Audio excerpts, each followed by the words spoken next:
Pemirsa, gelombang-gelombang balasan Iran kembali menargetkan pangkalan militer Amerika Serikat di kawasan. Iran juga berhasil menargetkan militer Zionis di sejumlah titik di wilayah pendudukan Zionis.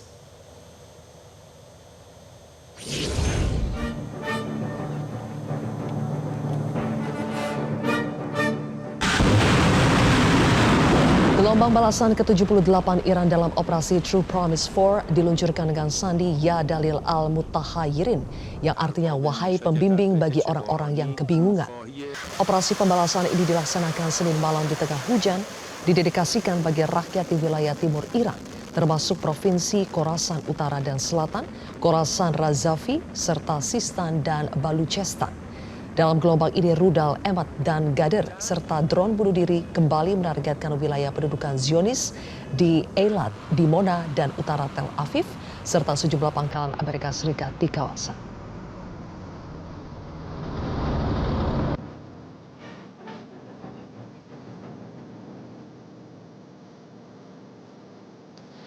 Sebelumnya, gelombang ke-77 balasan Iran dalam operasi True Promise 4 diluncurkan dengan sandi Ya Haidar Karar. Operasi ini dipersembahkan bagi syuhada Ali Muhammad Naini, Abu Ubaidah dan Muhammad Afif yang selama ini berada di garis depan dalam mengabarkan informasi perlawanan. Dalam gelombang ini Iran menghantam daerah utara, tengah, dan selatan wilayah pendudukan Zionis dengan rudal Kheibar Shekan dan drone kamikaze. Iran juga menyatakan rudal Zulfikar dan drone kamikaze berhasil menargetkan sejumlah pangkalan militer Amerika di kawasan, termasuk pangkalan Ali Al-Salem, Al-Karaj, dan Al-Dafra.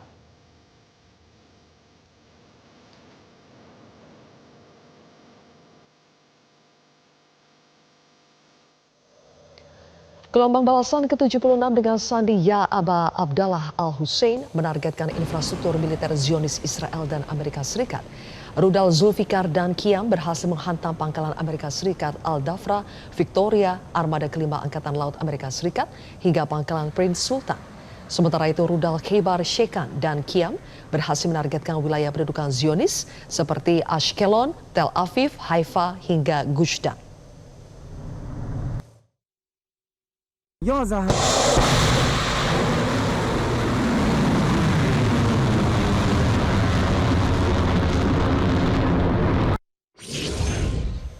Pemirsa, Iran berhasil menghancurkan drone-drone tempur milik Amerika Serikat. Selain itu, Iran berhasil menargetkan pangkalan militer Zionis Tel Nov.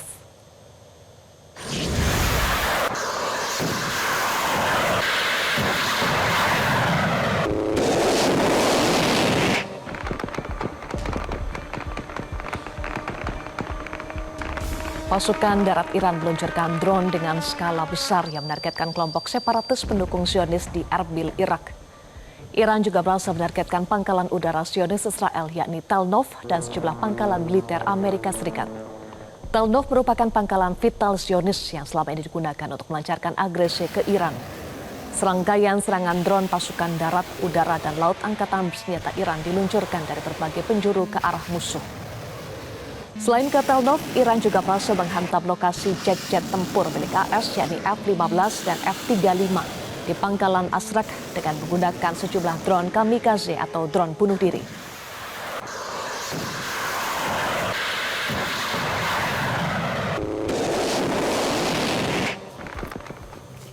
این تیکه‌های پهپاد است. Tembakan drone anti pesawat dari sistem pertahanan udara Iran juga berhasil menghancurkan 2 drone tempur milik Amerika Serikat. Drone-drone bunuh diri ini sebelumnya berhasil dideteksi dan diidentifikasi sebelum menyerang unit angkatan udara Iran di wilayah Bandar Abbas, Iran. Pasukan militer Iran juga berhasil menembak jatuh 2 drone musuh lainnya di wilayah Kerman dan Qesem, Iran. Total militer Iran berhasil menghancurkan 131 unit drone musuh.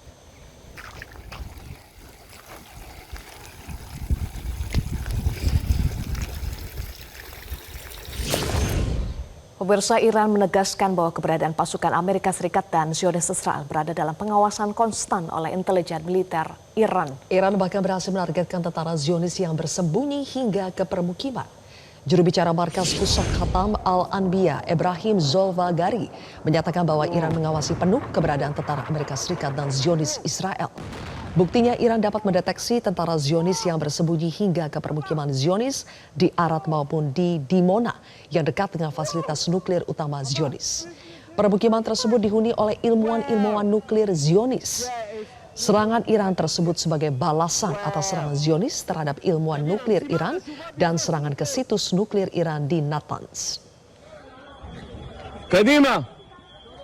ביצוע סריקות מהירות בכל הנקודות לדווח. به نظامیان تروریست صهیونی و آمریکایی هشدار داده می شود که به طور کامل تحت رصد یگانهای اطلاعات عملیات نیروهای مسلح ما هستند و مخفی شدن آنها در شهرک‌ها همچون مخفی شدن آنها در یک شهرک در آراد هم به دلیل اشراف اطلاعاتی نیروهای مسلح موجب نجات جان آنها نمی شود.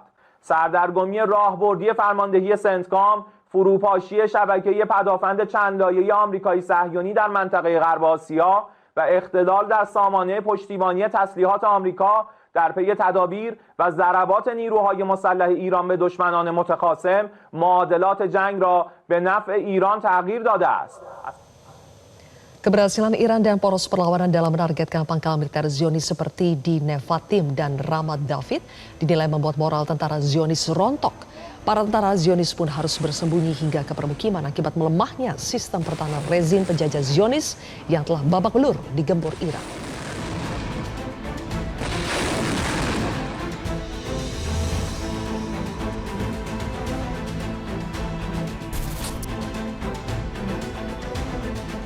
Kenapa mereka mulai sembunyi di pemukiman seperti ini adalah indikator kuat bahwa sistem pertahanan udara mereka sedang mengalami saturasi dan kelelahan.